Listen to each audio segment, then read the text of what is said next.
Ibu, bapak, saudari, saudara, rekan-rekan muda dan adik-adik sekalian dimanapun Anda berada. Bertemu kembali dengan saya Romo Tino SSCC di dalam catatan peziarah.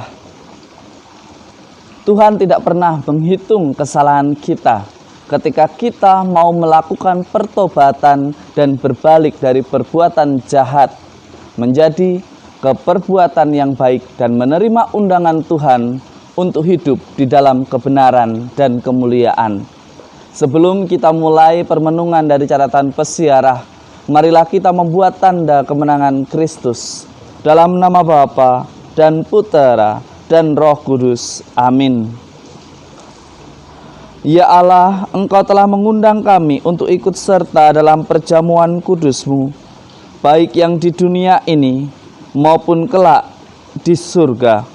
Semoga kami menanggapi undangan-Mu itu dengan gembira, seraya mempersiapkan diri agar pantas menerima anugerah-Mu yang agung di dalam perziarahan hidup kami.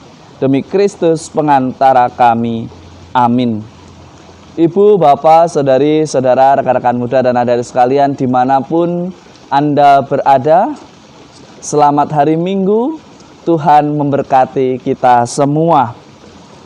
Di dalam permenungan pada hari ini, pada minggu biasa ke-28, kita bersama-sama diajak untuk merenungkan bahwa Tuhan selalu mengundang siapa saja yang mau mendengarkan, yang mau melaksanakan apa yang disabdakannya melalui para nabinya, melalui para utusannya, dan juga melalui sesama kita. Di dalam pembacaan dari kitab Nabi Yesaya, kita diberikan gambaran akan zaman yang mendatangkan keselamatan, diumpamakan dengan sebuah pesta, di mana di dalamnya hanyalah ada kebahagiaan, hanyalah ada saling menjamu, saling bersuka cita.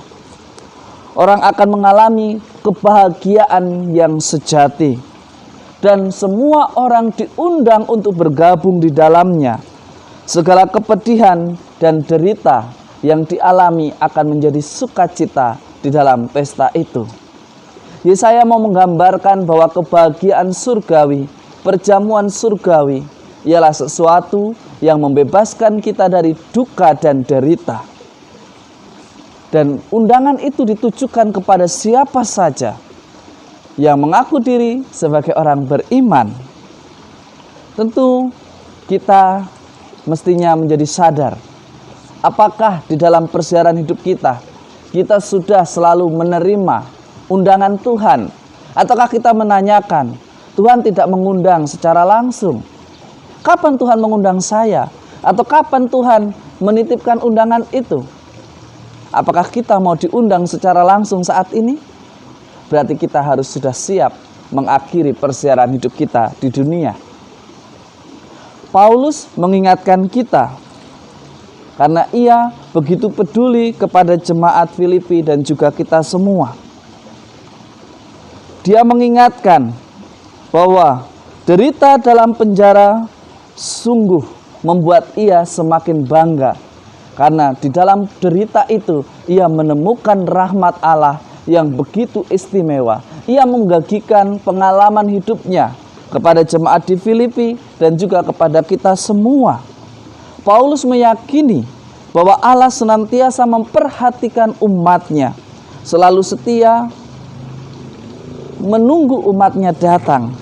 Karena Tuhan selalu memperhatikan umatnya yang selalu setia mengikutinya, kendati harus menderita, kendati harus dibenci karena kebenarannya, kendati harus dikucilkan karena suaranya keras tentang kebenaran.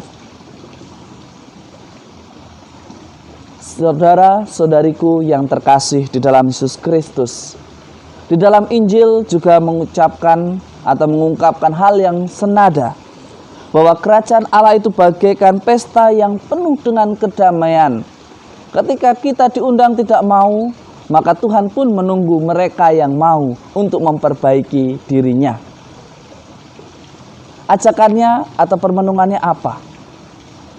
Mari kita lihat apakah di dalam persiaran hidup kita sudah menerima undangan Tuhan Ataukah kita orang-orang yang bermental nafas, Natal Paskah baru ingat perjamuan, baru ingat perayaan Ekaristi itu menguatkan. Padahal perayaan Ekaristi bisa kita ikuti setiap hari bahkan, atau minimal setiap minggunya. Meskipun saat ini secara virtual, tetapi kesatuan kebahagiaan bersama Allah, menanggapi undangannya di dalam kehidupan kebenaran, akan selalu membawa sukacita pada akhir zaman. Semoga kita semua sadar kapan Tuhan mengundang kita dan kapan kita mesti melaksanakan apa yang menjadi kebutuhan kita, apa yang menjadi keperluan kita sebagai orang beriman. Semoga berkat Tuhan selalu melindungi dan memberkati kita semua dalam nama Bapa dan Putera dan Roh Kudus. Amin. Pada tanggal 10 Oktober kemarin, kita diberikan teladan yang begitu istimewa, yang selalu menanggapi undangan Tuhan untuk selalu ikut dalam perjamuan Ekaristi. Carlo Acutis, seorang santo muda yang mengingatkan kita semua bahwa untuk hidup menjadi suci tidak perlu menunggu sampai tua.